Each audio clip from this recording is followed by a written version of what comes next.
नमः शिवाय। सावन मास की अमावस्या तिथि का विशेष महत्व है और इस दिन भगवान शिव और माता पार्वती के साथ पीपल की पूजा करने का भी विधान है। मान्यता है कि अमावस्या के दिन पीपल की पूजा करने के बाद कथा सुनने व पढ़ने मात्र से जीवन के सभी संकट दूर हो जाते हैं और जीवन में सुख समृद्धि आती है। तो आइए रिस्पान करते हैं हरियाली अमावस्या की व्रत कथा। एक समय की बात है, राजा महल में अपने परिवार के साथ सुखपूर्वक निवास किया करते थे। उनका एक पुत्र था जिनकी शादी हो चुकी थी। राजा की पुत्रवधू ने एक दिन रसोई में मिठाई रखी हुई देखी तो वह सारी मिठाई खा गई। जब उससे पूछा गया कि सारी मिठाई कहाँ गई तो उसने कहा, सारी मिठाई तो चूहों ने खा गई। पुत्रवधू की यह बात चूहों ने सुन ली और वे इस गलत आरोप को सुनकर अत्यंत क्रोधित हुए। इसके बाद उन्होंने राजा की बहू को सबक सिखाने का निश्चय कर लिया। कुछ दिनों के बाद महल में कुछ मेहमान आए। चूहों ने सोचा कि यह अच्छा मौका है राजा के पुत्रवधू को सबक सिखाने का।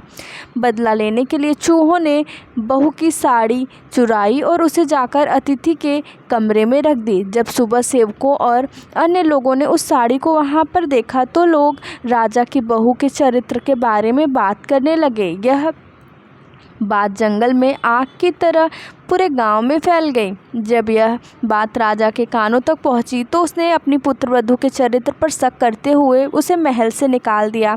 राजा की बहू महल से निकलकर एक झोपड़ी में रहने लगी और नियमित रूप से पीपल के एक वृक्ष के नीचे दीपक जलाने लगी। इसके साथ ही वह पूजा करके गुड़धानी का भोग लगाकर लोगों को प्रसाद वितरित करने लगी। इस प्रकार कुछ दिन बीत जाने के बाद एक दिन राजा उस पीपल के पेड़ के पास से गुजरे जहाँ उनकी बहू हमेशा दीपक जलाया करती थी।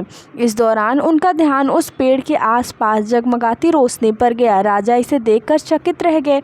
महल में वापस आने के बाद उन्होंने अपने सैनिकों से उस रोशनी के रहस्य का पता लगाने के लिए कहा। सैनिक राजा की बात मानकर उस पेड़ के पास चले गए।